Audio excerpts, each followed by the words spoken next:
Assalamualaikum warahmatullahi wabarakatuh. Waalaikumsalam warahmatullahi wabarakatuh. Oke, sebelum kita melakukan pembelajaran, lanjut aja kita berdoa. Berdoa dimulai.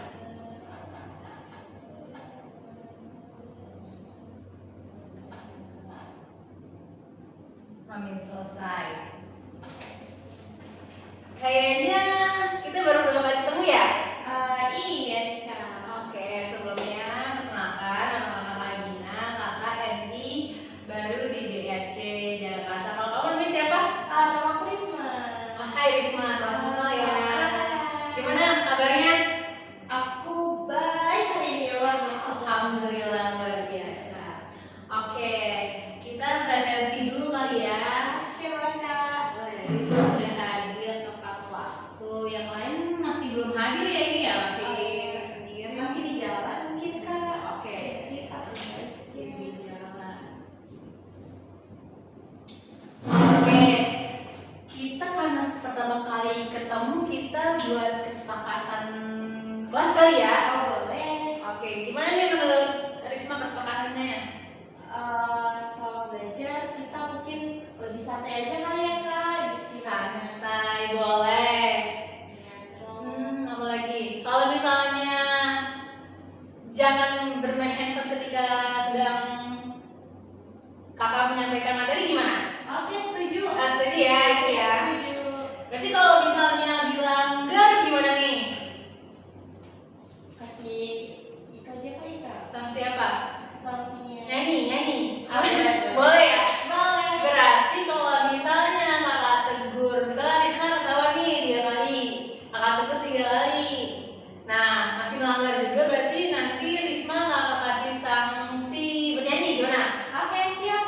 Ya sepakat berarti ya. Oke, Berarti sepakat. sanksi apa berarti kesepakatan kita itu belajar santai sama kalau bermain handphone ketika kakak sedang menjelaskan berarti sanksinya itu Nyanyi. ya. Oke, kalau udah sepakat kita langsung masuk aja ya kali pada materi kita hari ini tentang memperkenalkan dan mempromosikan produk pangan lokal yang bisa disebut juga teks argumentasi nih ya. Nah, pembahasan kita hari ini ada 2. Apa aja tuh Kak? Nih, ada kita membahas ide pokok teks argumentasi dan juga kita membahas fakta dan opini teks argumentasi nih. Nah, sebelumnya kita ada sebuah kutipan teks argumentasi. Coba Risma baca. Oke, Indonesia memiliki khasanah budaya melimpah termasuk dalam bidang kuliner atau pangan lokal, antara lain adalah jenis buah, tanaman pangan, dan makanan olahan. Satu di antara panganan asli Indonesia yang legendaris adalah tempe dan turunannya. Oke, menurut Risma nih, ide pokok pada kutipan teks argumentasi ini apa? Kayaknya yang atas sih yang pertama tuh, kalau yang pertama Indonesia memiliki khasanah budaya melimpah termasuk dalam bidang kuliner dan pangan lokal, antara lain adalah jenis buah dan tanaman pangan dan makanan olahan. Oke. Jadi benar, bagian kalimat utamanya itu ada pada Indonesia memiliki khasanah budaya melimpah ya. Nanti kita bahas kali ya. Boleh? Udah paham ya? Nanti kita bahas pada materi ide pokok. Kita masuk pada materi ide pokok nih. Mau difoto nggak? Boleh aku foto ya Kak? Tapi buat perbandingan ya apakah Oke, siap. sudah Sebentar ya. oke gitu. Oke. Udah Kak? Oke. Hapus ya. Oke Kak.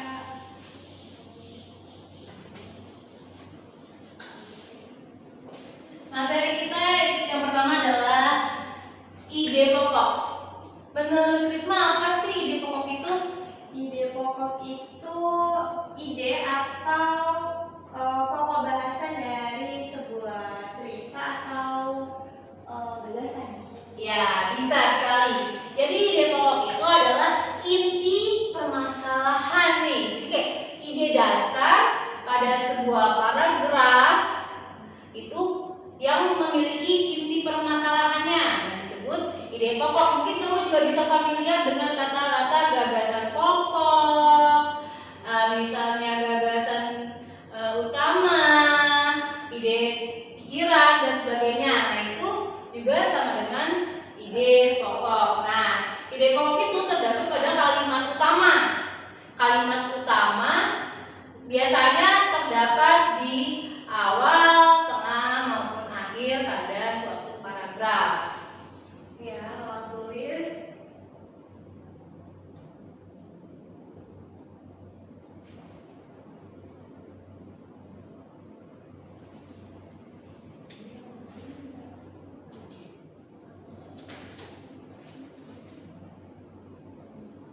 Ide pokok.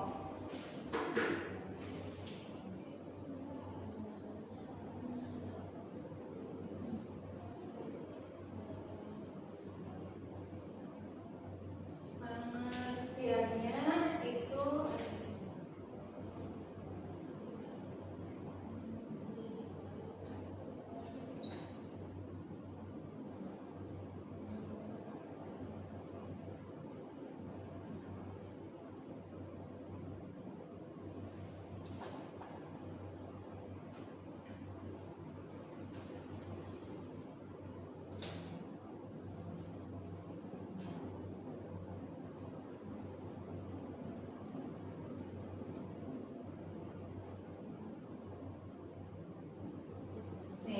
jadi pengertiannya itu ide dasar dari inti permasalahan suatu paragraf. Nah, itu adalah ide pokok. Lalu ciri-ciri ide pokok, tahu nggak Isma kira-kira apa? Nggak tahu Kak, emang apa? Jadi ide pokok itu memiliki dua ciri-ciri. Apa aja tuh Kak? Ciri-ciri. Yang pertama adalah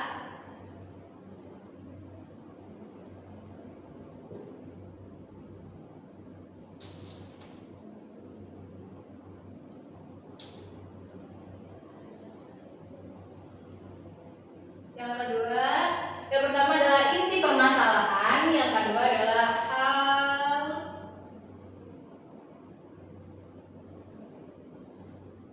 hal umum. Jadi yang pertama adalah inti permasalahan. Jadi kamu nih ketika baca suatu paragraf nih, dia meng-highlight garis besar apa sih? Gitu misalnya tadi yang teks ceritanya sebelumnya itu membahas tentang pangan lokal. Nah, berarti kamu udah menemukan tuh kalimat utamanya dari inti permasalahan pada paragraf tersebut. Nah, kalau kamu udah ketemu dari inti permasalahannya, kamu yang kedua adalah hal umum. Apakah itu mewakili dari sebuah paragraf atau enggak? Nah, kalau kamu udah menemukan inti permasalahannya dan kalimat tersebut adalah membahas hal yang mewakili paragraf tersebut, berarti dapat dipastikan itu adalah ide pokok. Nah, ini adalah ciri-cirinya.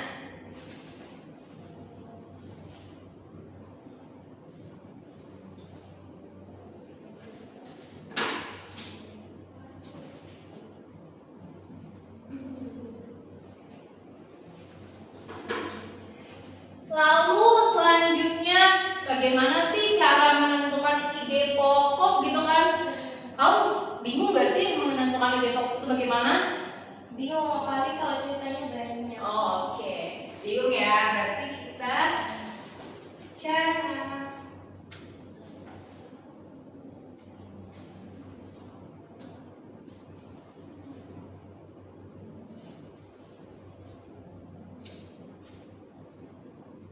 menentukannya nih.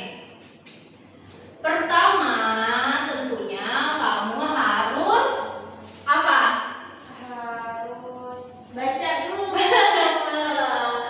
Pertama, kamu pastinya harus membaca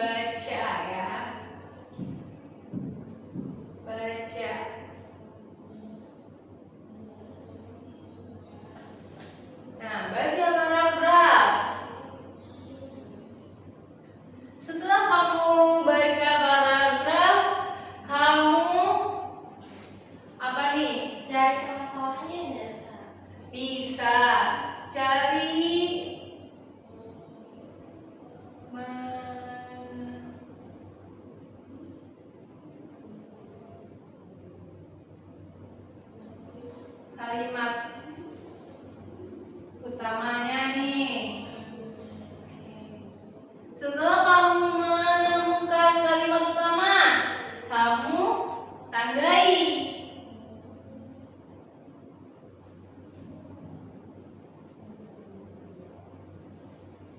Kamu tandai itu posisi kalimat utamanya.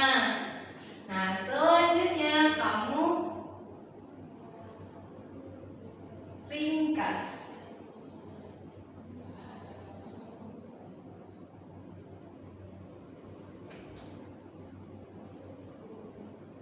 Nah, cara menentukannya pertama kamu pastinya membaca paragrafnya. Gimana caranya kamu mau tahu ini pokoknya kalau nggak membaca kan? Kamu pertama baca paragrafnya, lalu kedua kamu mencari kalimat utamanya. Setelah kamu mencari kalimat utamanya, kamu tandai nih, oh ini kalimat utamanya nih udah ketemu nih, baik itu dia di awal kan mungkin, atau dia di tengah atau di akhir. Nah, kamu tandai. Nah, lalu kamu ringkas. Jadi kamu nggak mentah-mentahnya satu kalimat kamu masukin, tapi kamu ringkas inti dari sebuah ide pokoknya, inti dari sebuah kalimat utama yang ada pada paragraf tersebut. Nah, jadi ini ada 4 cara menentukan ide pokok. Betul. Selanjutnya itu kita ngomong-ngomong soal kalimat utama nih. Jadi di sebuah paragraf ada 2 unsur kalimat. Nah, yang tadi kita ngomongin nih, kita omongin mulu nih dia nih, yaitu kalimat utama dan ada penjelas. Nah, ada 2 nih, ada 2 unsur yaitu kalimat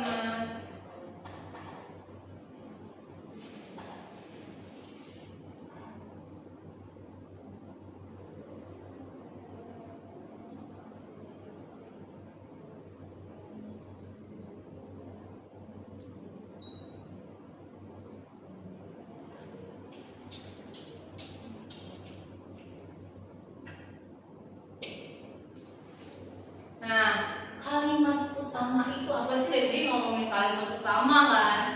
Kalimat utama itu adalah sandaran, gitu ya, sandaran dari kalimat-kalimat, yaitu sandaran dari kalimat penjelas. Kalimat penjelas itu apa sih Kak? Nah, kalimat penjelas itu adalah pengembangan dari kalimat utama. Betul, kita. Jadi kalimat utama itu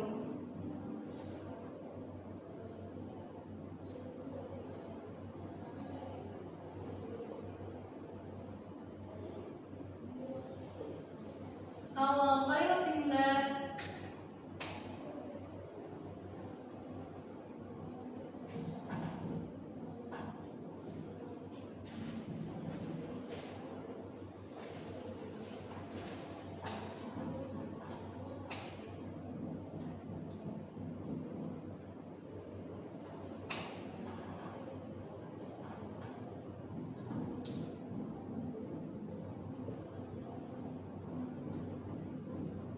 Nah, jadi kalau kamu mau ngerincin sesuatu berarti itu adalah kalimat penjelas. Oke.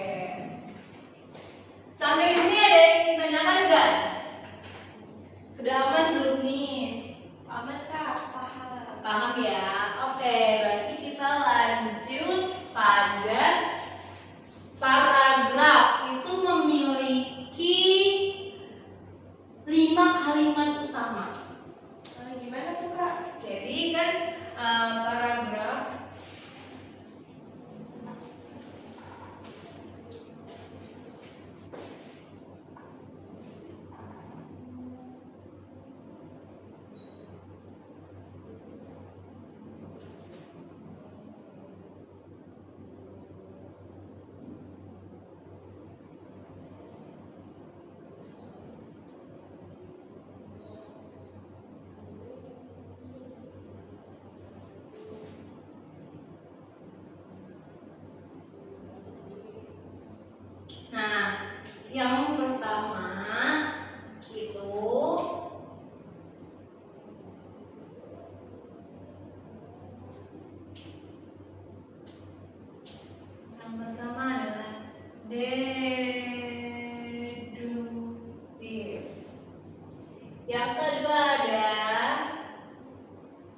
Apa nih?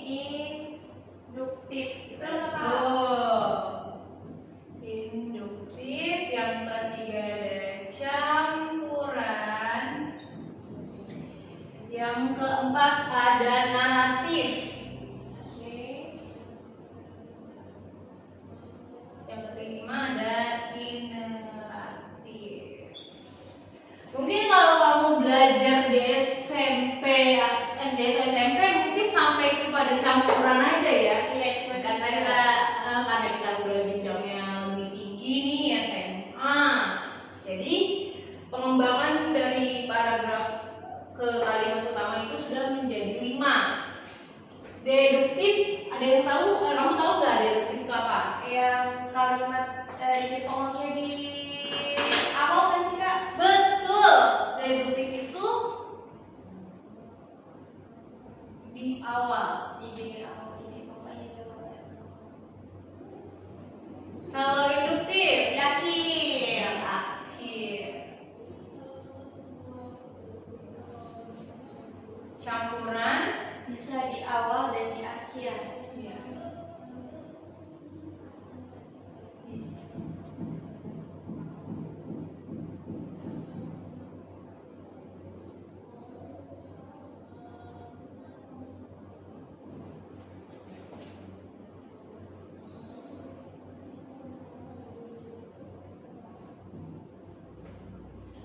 Naratif.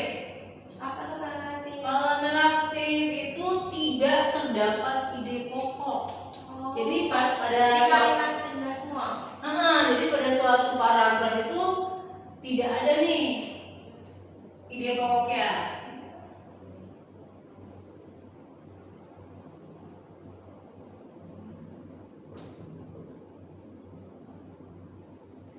Lalu ineratif itu ada di tengah.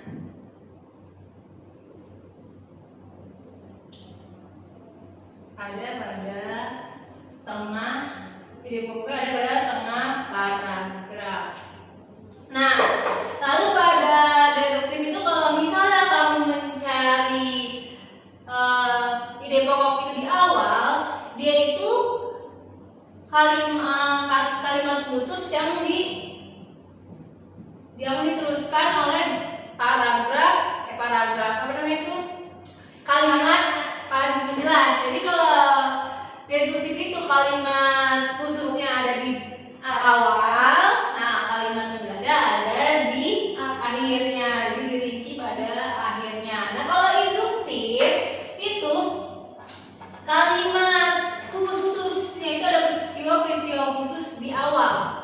Di awalnya kalimatnya peristiwa khusus, dan di akhirnya itu adalah simpulan dari peristiwa-peristiwa yang sudah diterangkan pada paragraf awal. Nah, ini disebut induktif, maaf. Jadi kalau misalnya kamu menghafal juga nih, kamu kembali antara deduktif dan induktif, ingat aja kalau D itu depan. Oke. Ya, kalau induktif in itu di dalam, masuk gitu kan, in gitu. Nah lalu campuran nih, bisa di awal dan di akhir. Maksudnya gimana sih Kak di awal di akhir? Maksudnya di pokoknya 2 gitu? Enggak. Jadi di pokok itu pada suatu paragraf hanya terdapat satu ide pokok saja. Jadi maksudnya di awal dan di akhir itu adalah pengulangan. Misalnya bahasan awal itu adalah misalnya pangan lokal, dan di akhir itu ditekankan lagi pengulangan tentang pangan lokal. Nah itu adalah kalimat campuran yang bisa di awal dan di akhir, tapi intinya itu sama aja, cuman diulang aja. Nah itu disebut campuran. Nah naratif itu tidak ada ide pokoknya pada paragraf. Jadi isinya itu penjelas semua. Iya, jadi isinya hanya penjelasannya aja. Nah itu disebut naratif. Nah, tidak ada ide pokoknya. Lalu yang kelima adalah ineratif, yang terdapat pada tengah-tengahnya, di tengah paragraf. Seperti itu. Sampai sini mungkin ada yang ingin ditanyakan? Aman? Cukup? Aman. Oke. Kalau begitu, sebelum melanjutkan ke materi selanjutnya, istirahat dulu ya.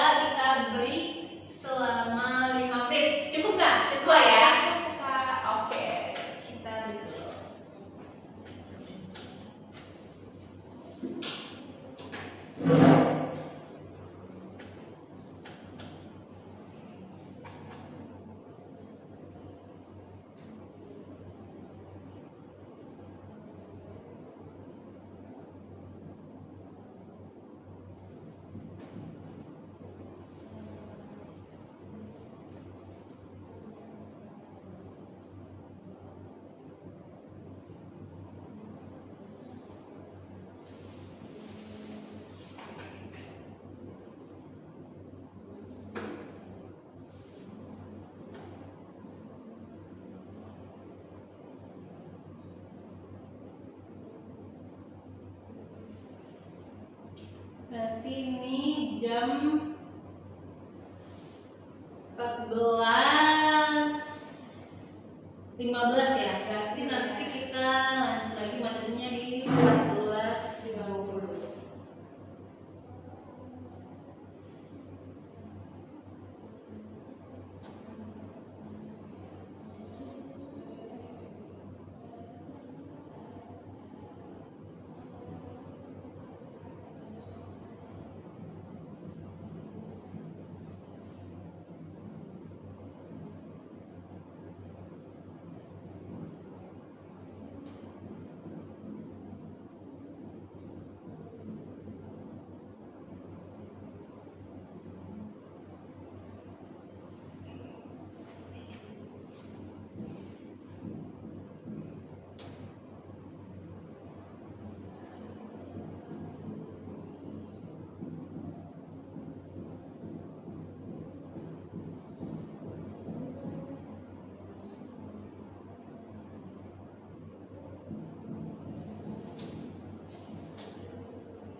Oke, udah ya. Sampai kau deh. Udah dicatat belum ini? Kalau Sudah. Kakak siap.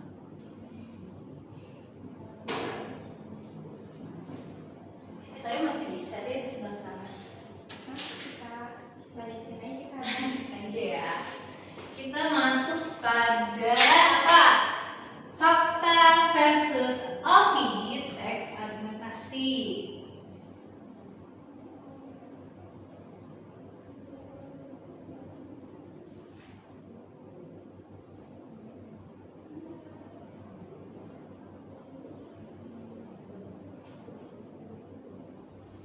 Fakta versus opini nih.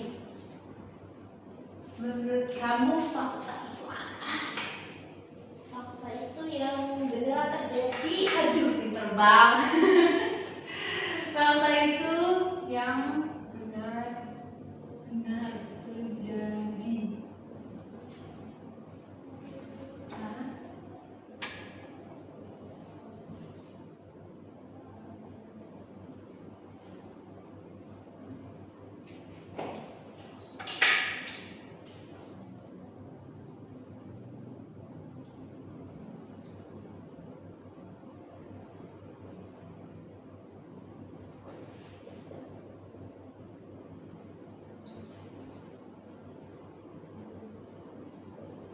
Nah, fakta itu yang benar-benar terjadi, real, no fact gitu kan. Jadi fakta itu yang kenyataan, yang benar-benar terjadi. Nah, itu adalah fakta. Lalu opini. Opini apa nih? Apa yang tadi aku lupa emang apa kak? Opini itu adalah pendapat atau pikiran atau pendirian. Mungkin seseorang.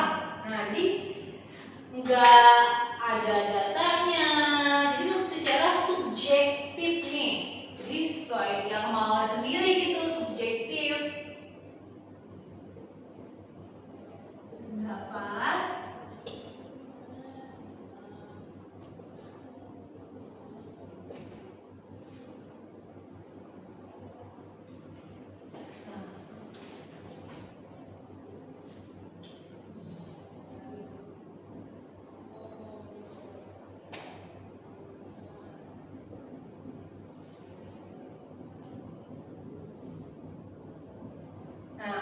pendapat, pikiran atau pendirian. Nah, itu adalah opini.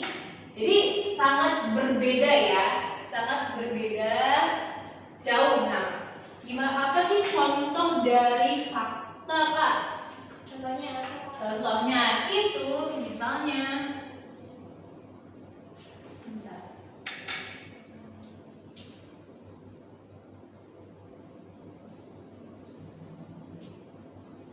Contohnya itu misalnya salah satu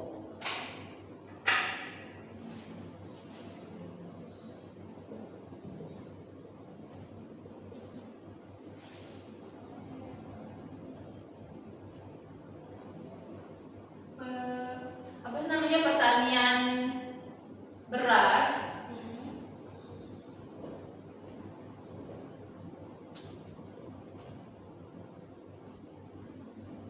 di Indonesia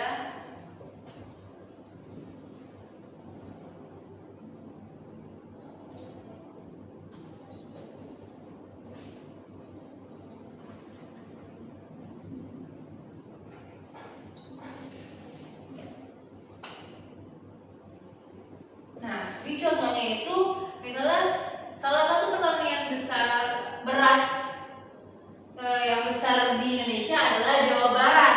Nah, itu benar ya.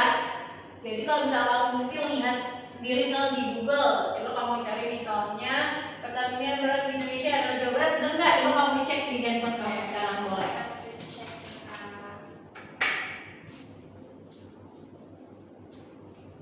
Bener kak? Benar ya kan? Nah, ini adalah fakta. Lalu kalau misalnya contoh opini, contoh dari opini. Contohnya, Apa contohnya? contohnya jika dikembangkan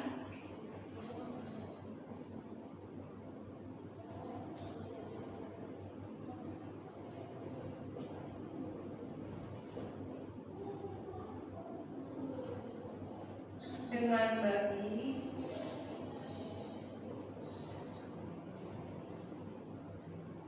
sagu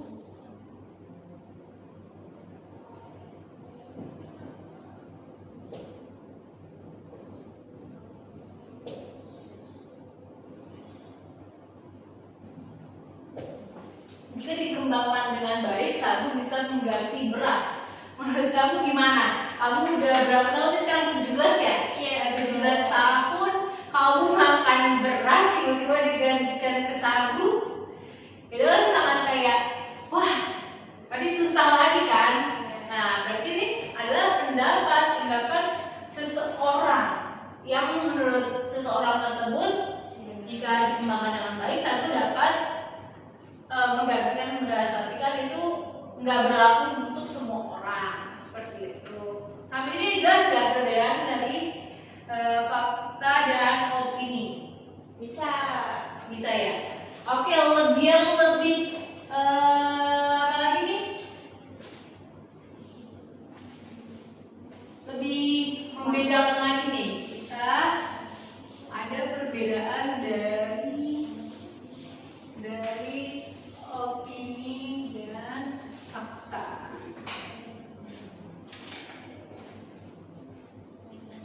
Jadi opini nih perbedaannya. Oke, kita ngomong.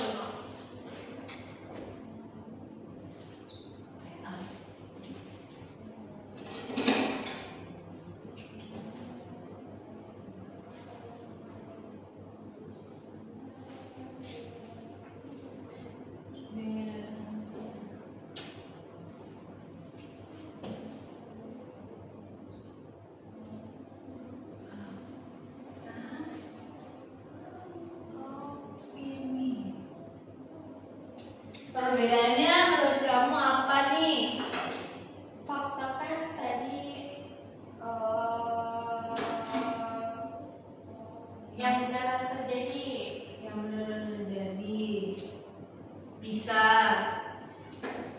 Kalau lebih jelas lagi, kalau kamu ketemu sebuah paragraf, fakta itu yang telah terjadi. Jadi kalau kamu menemukan sebuah paragraf tapi itu masih sebuah rencana atau belum terjadi, itu namanya opini. Masih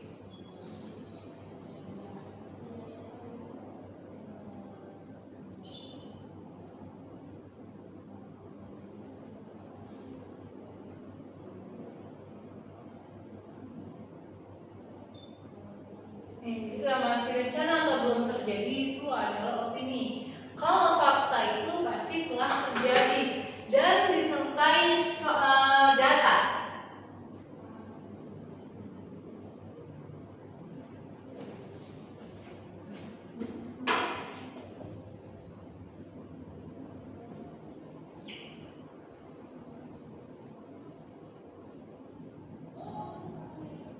Ada datanya.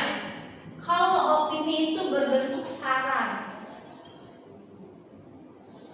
Nah, karena yang tadi kita udah bahas, kalau opini itu adalah pendapat. Nah, kalau pendapat itu berhubungan dengan saran seperti itu.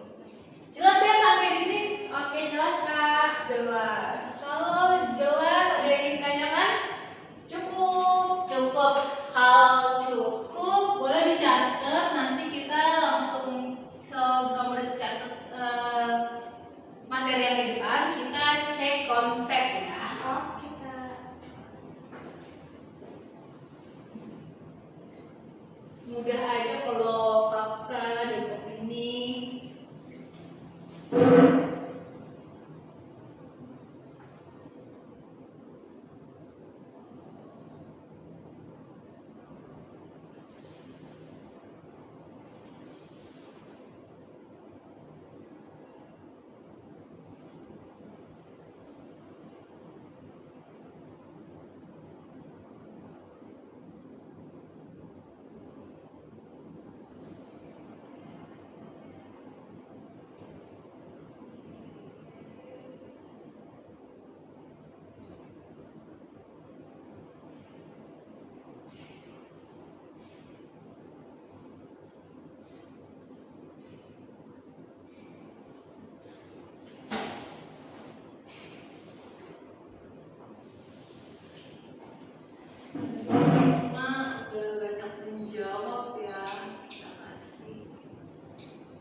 konsep nih. Oke Kak. Yang pertama, ide pokok adalah rancangan pokok yang tersusun di dalam pikiran, gagasan, atau merupakan suatu pikiran utama dari sebuah paragraf. Benar atau salah? Benar. Benar sekali. Yang kedua, dalam satu paragraf dapat terdapat beberapa ide pokok dalam beberapa kalimat utama. Benar atau salah? Betul. Salah. Iya Kakak. Apakah yang benar Kak?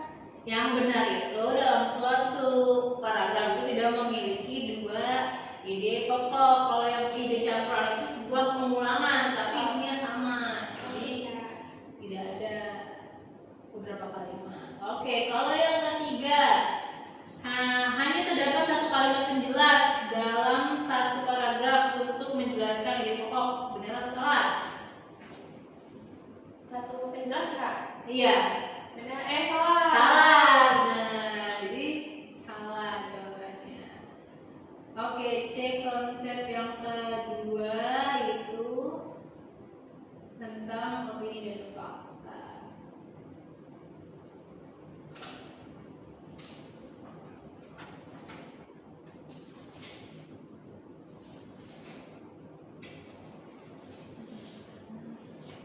Oke. Kalimat fakta adalah pendapat atau pikiran seseorang yang belum tentu benar karena tidak atau belum ada bukti kebenaran. Benar atau salah? Fakta ya Kak? Iya. Salah. Benar. Oh benar.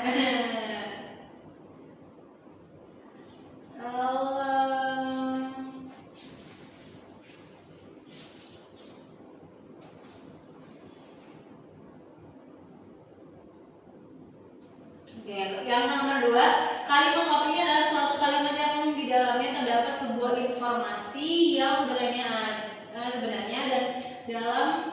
dan dapat dibuktikan kebenarannya. Benar atau salah? Salah.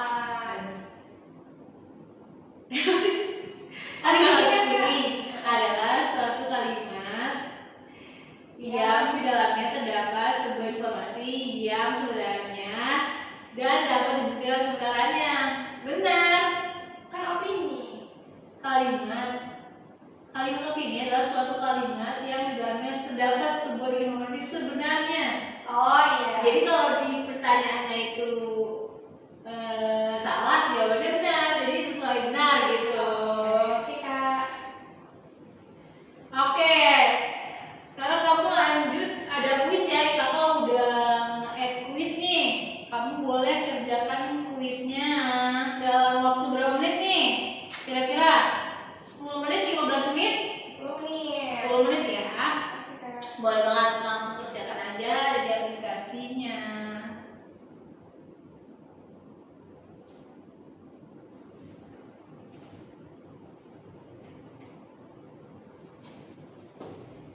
Gimana, susah nggak pelajarannya nih sekarang? Enggak Kak. Udah paham aku sekarang. Paham ya.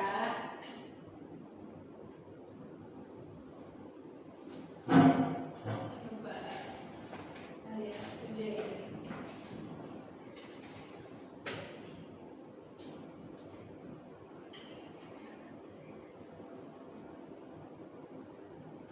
Yang fokus ya, terus kuisnya ya.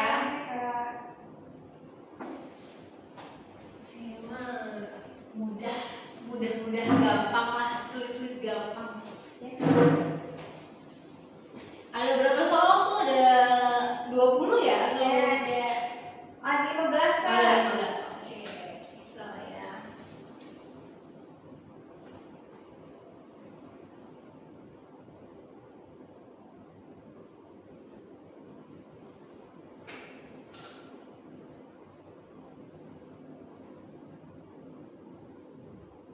Udah selesai kan Kak? Cepetan.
proposal kita menunjukkan proporsi beras hanya 53,5%, sisanya dipenuhi oleh ubi kayu 22,6%, jagung 18,9%, dan kentang 4,99%. Kondisi itu terus berubah pada era Orde Baru. Pada akhir 80-an, proporsi beras makin dominan, mencapai 81,1%, sisanya ubi kayu 10%, dan jagung 7%. Hal tersebut terjadi karena pemerintah Orde Baru makin mendorong beras untuk menjadi bahan pangan utama di seluruh Indonesia.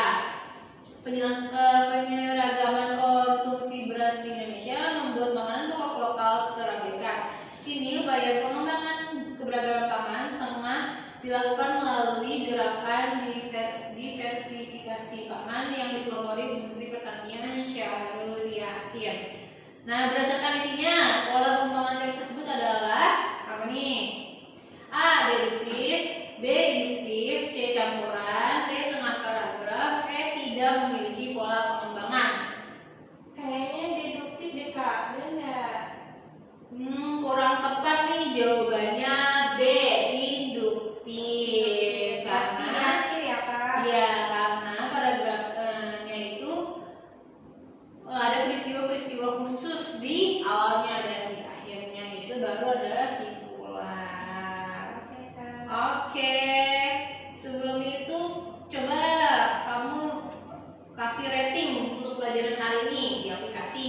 Oke Kak.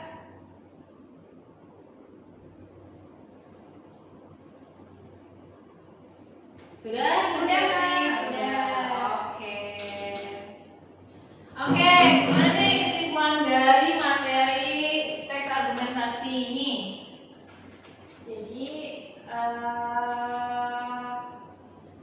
paragraf itu ada 5. Iya, ada 5. Deduktif, induktif, campuran, naratif, sama Ini ineratif. kalau opini itu, Kalau opini itu pendapat seseorang oke, kalau opini itu pendapat atau masih belum terjadi saran. Oke. Kalau fakta Telah terjadi. telah terjadi.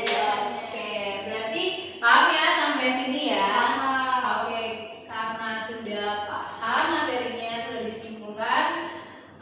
Sebelum kita pulang, ada baiknya kita berdoa. Berdoa dimulai.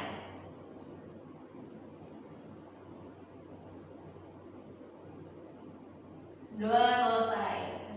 Oke, makasih ya. Sampai bertemu di pembelajaran selanjutnya, itu tentang poster dari teks argumentasi.